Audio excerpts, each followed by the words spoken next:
Hello friends, তুইনের গল্প কথা YouTube চ্যানেলে আপনাদেরকে স্বাগত জানাই।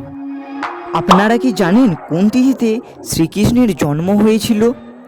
বৃষ্টিতে ভিজলে কোন রোগ ভালো হয়ে যায়? শ্রীকৃষ্ণের জন্ম কোথায় হয়েছিল?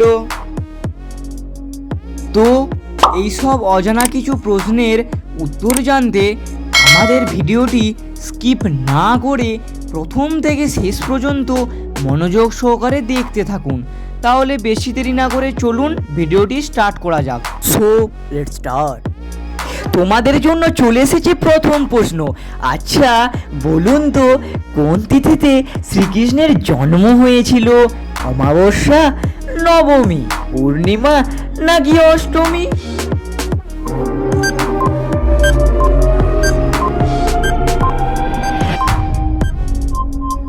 এর সঠিক উত্তরটি হলো অষ্টমী। অষ্টমী তিথিতে শ্রীকৃষ্ণের জন্ম হয়েছিল। পরের প্রশ্ন। আচ্ছা নিচের এই ছবি এবং শব্দগুলিকে দেখে একটি নাম গেস করো তো, কি হতে পারে? এটির নাম তোমাদেরকে বাংলায় বলতে হবে। এর জন্য তোমাদেরকে 5 সেকেন্ড সময় দেওয়া হলো।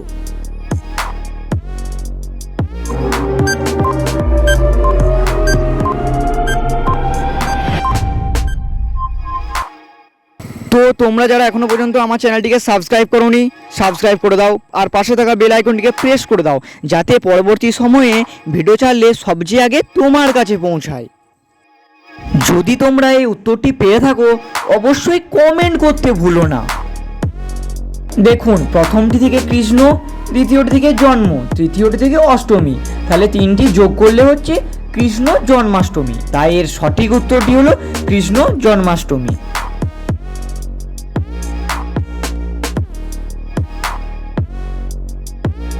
বলুন তো, পৃথিবীর কোন মহাদেশে সবচেয়ে বেশি দেশ আছে? এশিয়া, দক্ষিণ আমেরিকা, ইউরোপ নাকি আফ্রিকা?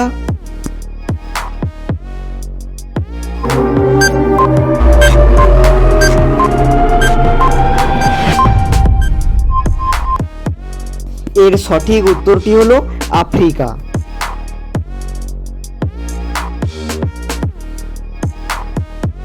আচ্ছা বলুন তো, শ্রীকৃষ্ণের জন্ম কোথায় হয়েছিল? দ্বারকা, কুরুক্ষেত্র, বৃন্দাবন নাকি মথুরা?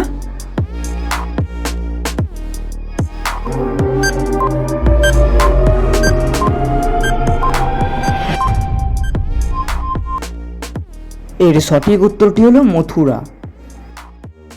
শ্রীকৃষ্ণের জন্মের বাবা হলেন বাসুদেব। বাসুদেব ছিলেন বংশগতভাবে রাজ পরিবারের একজন সদস্য এবং তিনি ছিলেন দেবকীর স্বামী। দেবকী এবং বাসুদেবের সম্পর্কের ফলে শ্রীকৃষ্ণের জন্ম হয়। শ্রীকৃষ্ণের জন্মের সময় তার বাবা বাসুদেব মথুরার রাজা কংসের অত্যাচার থেকে দেবকী ও তার সন্তানদের রক্ষা করতে যথাসাধ্য চেষ্টা করেন। শ্রীকৃষ্ণের জন্মের সময় দেবকী এবং বাসুদেবকে কংস যদুবংশের এক নিষ্ঠুর রাজা আটক করে রেখেছিল। কংস জানতে পারে যে দেবকীর অষ্টম সন্তানই তার মৃত্যুর কারণ হবে বলে একটি ভবিষ্যৎবাণী ছিল। তাই কংস দেবকী ও বাসুদেবকে কারাগারে আটকে রেখেছিল। কিন্তু দেবকী ও বাসুদেবের 8টি সন্তান মারা গেলে শ্রীকৃষ্ণের জন্ম হলো কারাগারের ভেতরে। শ্রীকৃষ্ণের জন্মের পর বাসুদেব তার পুত্রকে গোকুলে পৌঁছে দেন এবং সেখান থেকে তার পালক পিতামাতা যশোদা ও নন্দকে দেন।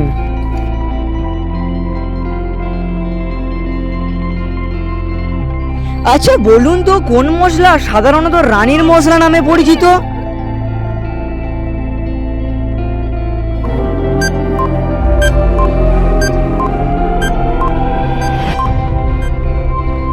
এর সঠিক উত্তরটি হলো হলুদ। হলুদ রানীর মশলা নামে পরিচিত।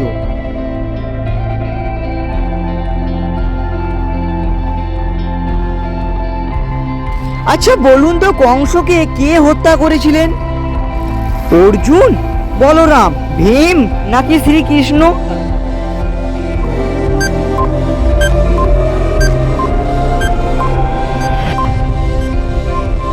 এর সঠিক উত্তরটি হলো শ্রীকৃষ্ণ।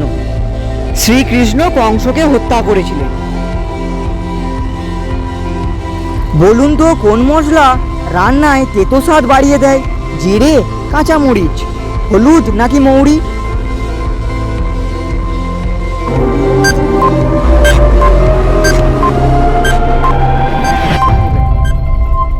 এর সঠিক উত্তরটি হলো মৌরি। মৌরি রান্নায় তেতো স্বাদ বাড়িয়ে দেয়। বলুন তো কোন মশলাটি লঙ্কা নামেও পরিচিত? ধনে, মরিচ, গোলমরিচ নাকি এলাচ? গোলমরিচ।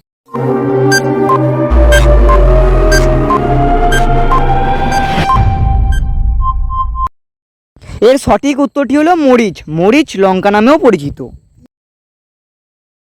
তো বন্ধুরা, ভিডিওটি সাবস্ক্রাইব করতে ভুলবেন না, আর ভিডিওতে একটি লাইক করে দেবেন। আর এই ভিডিওটি আপনাদের কেমন লেগেছে তা অবশ্যই কমেন্টে জানাবেন।